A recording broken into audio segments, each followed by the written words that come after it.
Hello guys, welcome back to the channel. So today I've got a build for you on the Division 2, which is a bit different to my other builds. This is a support healer build, which one of the parts will be really hard to get, but it is actually a really good healer build. Heals your teammates, gives them hazard protection as well. You give them damage with one of the talents you have, and you just have a load of healing. But if you like my content, guys, like and subscribe, and let's get straight into this video. So the first piece we have is the mask, which is Cavalier. I know it sounds a bit weird, but stick with me. Two pieces, 30% hazard protection, which we do need hazard protection when it's built. Three pieces, 40% repair skills, which is for healing. Four pieces is charging. For each second spent out of cover during combat, agents will get 5% reduced incoming skill damage, max 50%. Charged, while fully charged, gain immunity to any movement speed debuff, and share this with all the agents' hazard protection and the incoming skill damage reduction with all allies for 10 seconds. So this is mainly a PvE build. So it says after charged is consumed, charging buff will resume if still in combat and out of cover. I've farmed for these for quite a while. So the core attribute is a skill tier. Default it will be blue. The attributes are 10% hazard protection, and the mod on the mask is 20% repair skills. Second piece we're using for Cavalier is the holster. We have a skill tier and we have hazard protection. Third piece of Cavalier is the knee pads. We have skill tier and we have 10% hazard protection. And our final piece of Cavalier is the backpack, surprisingly. Reason we're using the backpack is because you will unlock the bonus safe charging. Charging gives 10% protection per second instead of 5. So we have a skill tier, hazard protection, and the mod is 20% repair skills. So I said at the start that one of the pieces will be really hard to get. This is the piece that will be hard to get. So the chest is a Yaahl piece of gear, which is only Dark Zone exclusive from now, from what I know, and you potentially could get it from the clan vendor, but it's like one out of a million to get. So it is pretty hard to get. If you can get Yaahl pieces from a vendor and deconstruct them all, you'll have pieces to craft it. That's how I did it. I crafted this chest piece.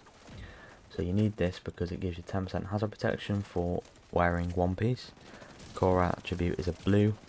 Attributes are repair skills, hazard protection. The mod is 20% repair skills, and a talent on it to give your teammates weapon damage is empathic resolve.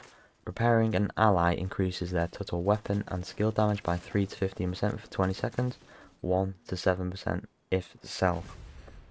Effectiveness increased by your skill tier. So we're going to be skill tier 6, like constant all the time. So you'll get max, you'll get 7%, and they will get 15%. This is our final piece of gear, which are the gloves. We're using the BTSU data gloves. It's an exotic. I remember this from at least 4 years ago when it got released, and these were actually a lot different. Well, they had like 70 charges. Again, was a bit different back then. So the core attribute is a skill tier. Attributes it gives you are skill haste and repair skills.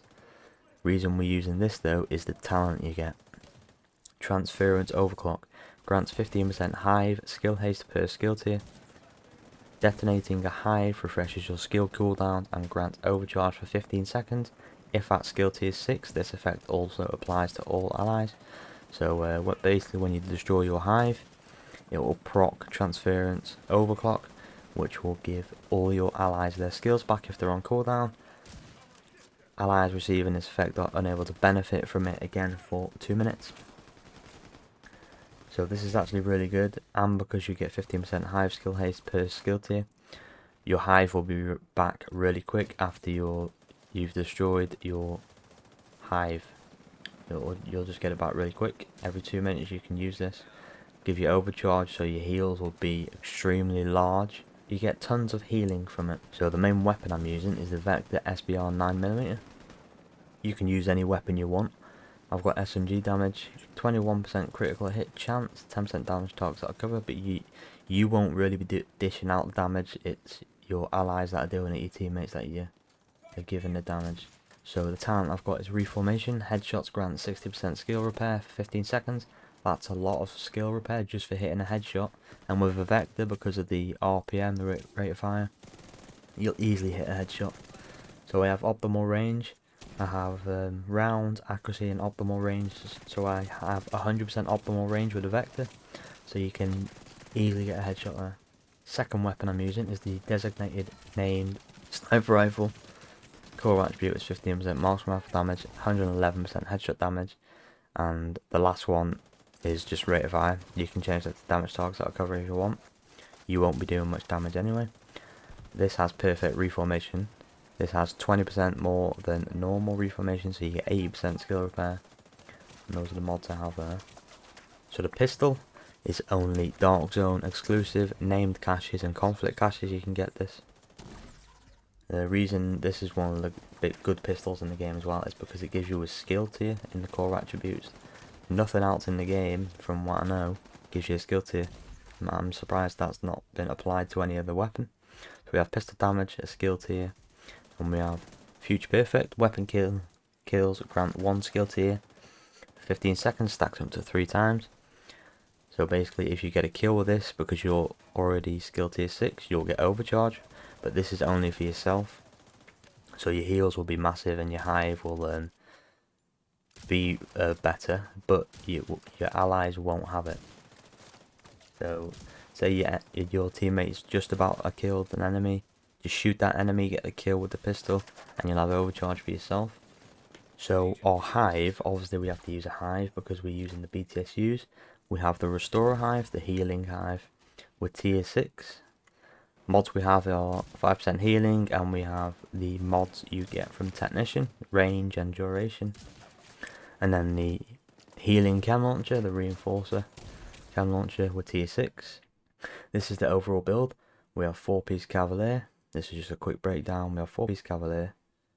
We have a Yaahl chest piece, BTSU gloves. They all have hazard on it. And the mods are all skill repair. So we have 100% hazard protection. We give our teammates hazard protection and healing, and some damage from the chest piece talent. Weapon we're using is just an SMG, a Vector. We have 100% optimal range on the SMG. Reformation. We have the named sniper rifle, which gives us perfect reformation, 80%. We have the card custom, because we get a skill tier, and we have future perfect on that.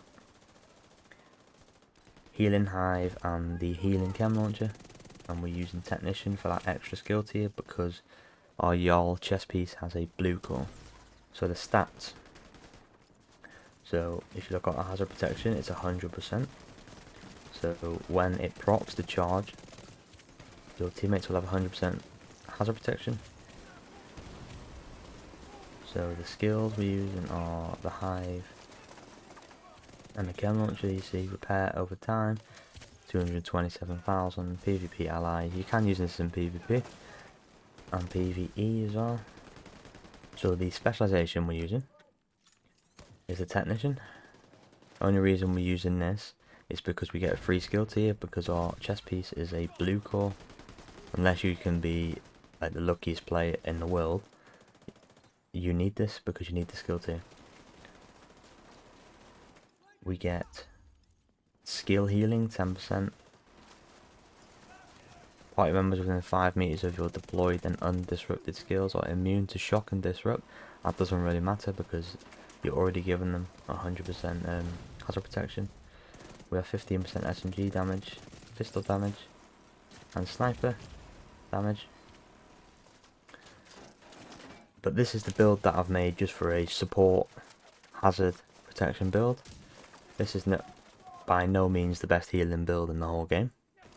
I just thought I'd make a change and make a different type of healer build, because I've not really seen this around. Let me know what you think of the build in the comments. Thanks for watching, guys, and happy hunting.